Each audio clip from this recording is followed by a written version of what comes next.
Kepada Gubernur Pontianak, Bapak Sutarmiji yang terhormat, atau yang biasa sudah kita akrab, kita kenal dengan panggilan Bang Miji.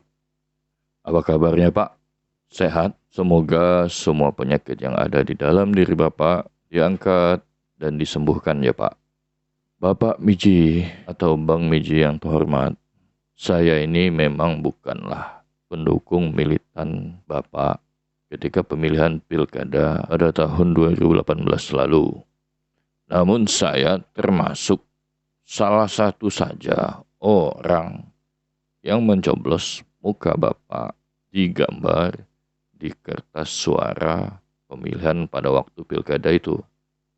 Saya juga yang waktu itu menjabat sebagai ketua KPPS di daerah pemilihan TPS di kampung saya.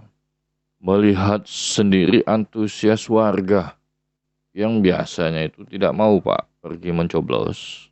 Nah waktu itu dengan semangatnya pergi, pagi-pagi sudah datang untuk mencoblos untuk mendukung Bapak. Yang biasanya orang tua yang sudah sakit-sakitan itu sudah tidak mau mencoblos lagi. Paling kalau didatangi ke rumahnya masing-masing baru. Nah pagi itu saya ingat sekali dan saya takjub. Datang ada yang dengan memakai tongkat atau bahkan ada yang dipapah sama anaknya untuk sekali lagi mencoblos mendukung Bapak. Dan syukur alhamdulillahnya Bapak terpilih. Mereka bahagia sekali waktu itu. Begitu mengetahui orang yang mereka dukung habis-habisan itu bisa duduk. Orang kita lah. Kita semua tahu apa yang maksudnya orang kita tadi itu. Harapan masyarakat pada waktu itu kepada Bapak itu besar sekali. Terutama di daerah pesisir, daerah kami. Bahkan sebenarnya saya dengar di daerah perhuluan, yang biasanya kita itu sulit mendapatkan perolehan suara. Saya dengar pada waktu pemilihan pilkada waktu itu, Bapak cukuplah mendapatkan suara yang membantu Anda saat ini sekarang duduk. Kami berharap waktu itu Anda akan menjadi pemimpin kami yang membanggakan. Tidak hanya kita, tapi mereka juga berhasil kita ayomi. Bahwa ini loh pemimpin Muslim. Muslim. Pasti bisa lebih baik dari pemimpin non yang kemarin. Ini loh contoh tauladan yang baik. Lihat saja pas jadi wali kota Pontianak. Kota Pontianak jadi tambah keren kan. Bangunan di mana-mana, waterfront, dan juga lampu-lampu yang gemerlap di sana sini. Jadi kalau pas Bapak jadi gubernur, harapan kita pasti Kalimantan Barat bisa jauh lebih berkembang dari yang ada saat ini.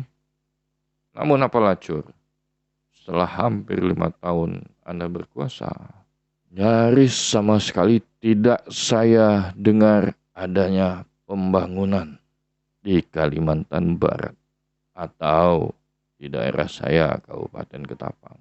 Ya, katanya alasannya di awal-awal beliau memimpin itu pas bertepatan dengan krisis global masa pandemi COVID-19.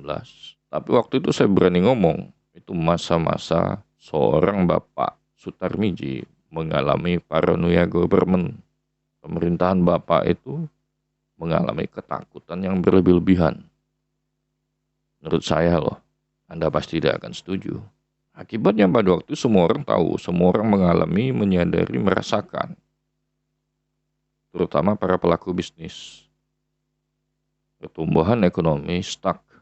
Banyak usaha yang kembang kempis, bahkan pada akhirnya tutup. Yang masih bisa bernapas pada waktu itu paling ya yang berada di pemerintahan, terutama yang bekerja di bidang kesehatan dan penanganan pandemi kemarin. Oh itu anggarannya gede. Ini di luar dari tenaga medis yang mengorbankan nyawa di front line ya, beda lagi. Tapi bagaimana anggaran pandemi ini digunakan dan dimanfaatkan, ya kita tes lah. Waktu itu, bahkan nyaris beberapa tahun setelah itu pun, kita tidak pernah mendengar sama sekali seorang gubernur Kalbar keluar dari kota Pontianak. Maka kemudian saya gelari ketika saya mendengar atau mengetahui situasi itu. Saya menggelari Bapak sebagai Gubernur Pontianak, bukan Gubernur Kalbar.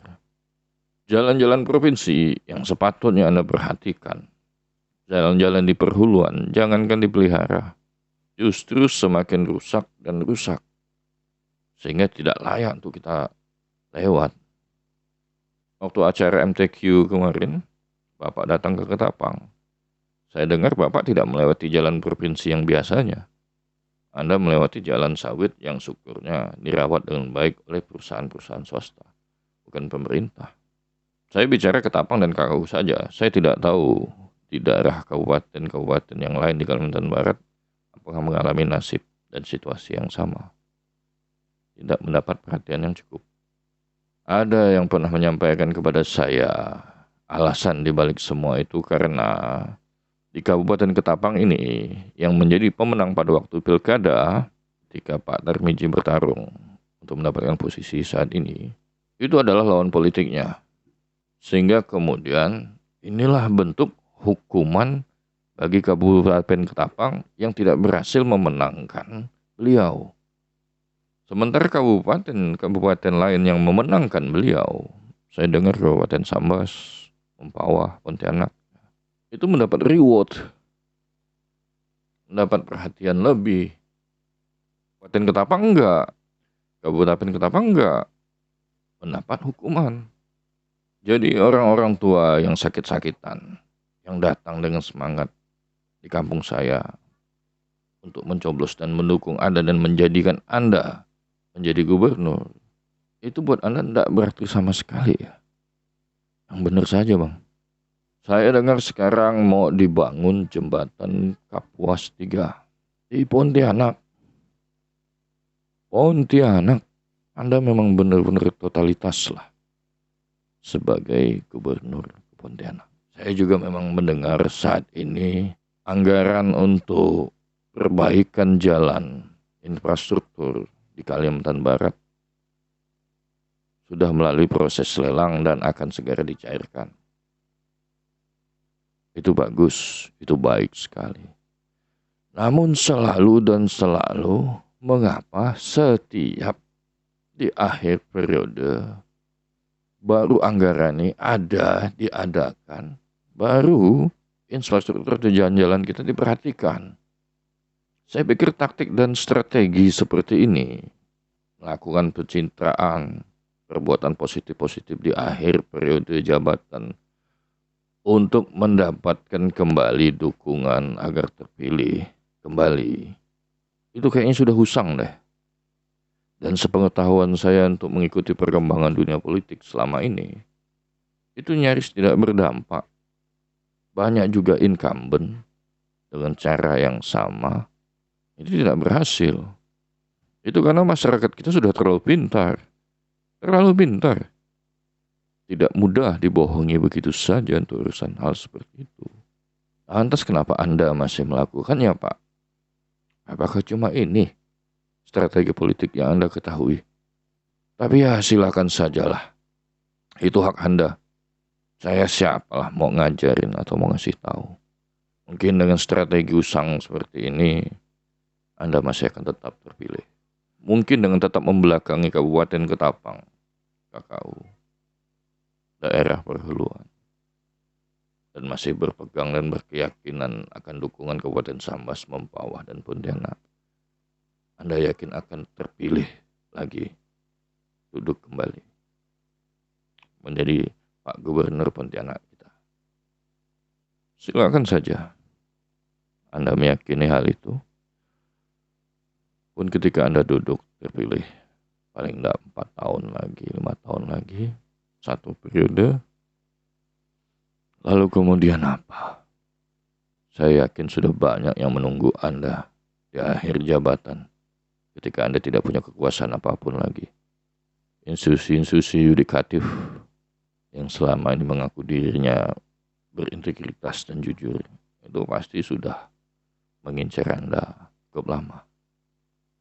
Saat ini Anda selamat dan wakil Anda Pak Rian Nursan sedang naas-naasnya saat ini. Tapi nanti, ya mudah-mudahan